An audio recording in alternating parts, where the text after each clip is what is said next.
രഞ്ജേട്ടൻ്റെ കൂടെ ഞാൻ ആദ്യമായിട്ടാണ് അഭിനയിക്കുന്നത്. നമ്മള് രഞ്ജേട്ടൻ എഴുതിയൊരു ഡയലോഗ് ചേട്ടൻ പറയുന്നുണ്ടല്ലോ, കാക്കിയിട്ടാ നിനക്കും നോവില്ല.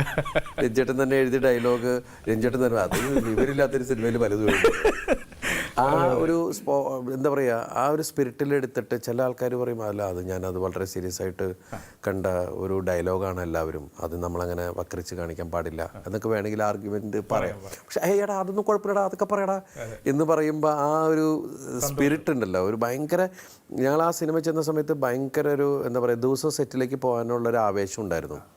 എന്ന് വെച്ചാൽ ഇന്നെന്തെങ്കിലും തമാശ എന്നൊക്കെ പറയാം. എല്ലാവരും കൂടുമ്പോൾ നമ്മളിപ്പോൾ ഷോട്ട് കഴിഞ്ഞാലും നമ്മുടെ കൂട്ടത്തിലുള്ള ഒരുപാട് ആൾക്കാർ ഒരുമിച്ചിരുന്നിട്ട് പിന്നെ തമാശകളും ബഹളങ്ങളും കാര്യങ്ങളൊക്കെയാണ്. അപ്പോൾ അത് ഭയങ്കരമായിട്ട്, അത് രഞ്ജേട്ടനും ഭയങ്കരമായിട്ട് എൻജോയ് ചെയ്തുള്ള, നമുക്കും ഇപ്പോൾ നമ്മൾ ശരിക്കും പറഞ്ഞ ഒരു എഴുത്തുകാരൻ എന്നുള്ള രീതിയിൽ, ഒരു വ്യക്തി എന്ന രീതിയിൽ എന്നെ എനിക്ക് ഏറ്റവും കൂടുതൽ ഇഷ്ടമുള്ള ഒരാളാണ്. അപ്പോൾ അത് കഴിഞ്ഞിട്ട് പിന്നെ ഞങ്ങൾ ഒരുമിച്ച് അഭിനയിക്കുന്ന ഒരു സിനിമ വന്നപ്പോൾ നമ്മളതൊക്കെ എല്ലാവരും ഭയങ്കരമായിട്ട് എൻജോയ് ചെയ്തിട്ടുള്ളൊരു. രഞ്ജേട്ടൻ്റെ ദിലീപേട്ടനോടുള്ള ആദ്യൊരു പടം വന്നല്ലേ, രഞ്ജി പണിക്കർ സാറിൻ്റെ? അതെ, അദ്ദേഹത്തിൻ്റെ കൂടെ സത്യം പറഞ്ഞാൽ അദ്ദേഹത്തിൻ്റെ സിനിമയിൽ ഞാൻ വർക്ക് ചെയ്തിട്ടില്ല.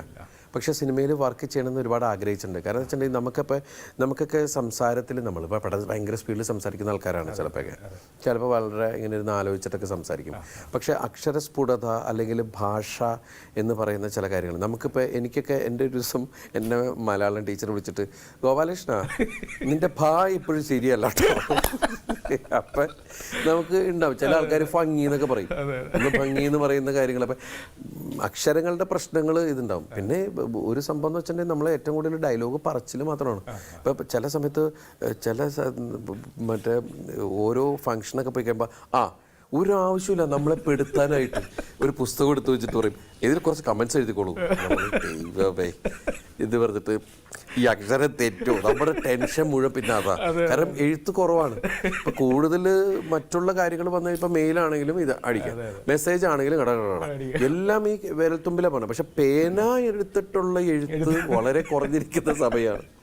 അപ്പം ആ സമയത്ത് ഇങ്ങനെ നമ്മളിങ്ങനെ മറ്റാൾ വിചാരിക്കും ഇവനെ തൊട്ട് ഇത്ര ആലോചിച്ചെഴുതാൻ നമ്മൾ അക്ഷരങ്ങൾ നേടുക ഇല്ലേ, എല്ലാവരും ഫീൽ ചെയ്യാറില്ലേ? കാരണം നമ്മൾ എഴുതുക. അപ്പം ഞാനിപ്പോൾ രാവിലെ എഴുതിട്ട് ഇതൊക്കെ പറഞ്ഞിട്ട് വെറുതെ എഴുതി പഠിക്കുക. അല്ല, ആശംസകൾ നേരുന്നു അതൊന്നും നമ്മൾ കുറേ നേരം ആലോചിക്കും എന്തുവേട്ടാ.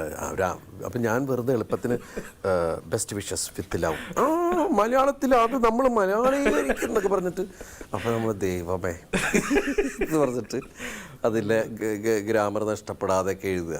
വലിയ പണിയാ. ഫംഗ്ഷന് വിളിക്കുമ്പോൾ സത്യം പറഞ്ഞാൽ ഒഴിവാവാൻ നോക്കുന്നത് ഈ പുസ്തകമാണ്.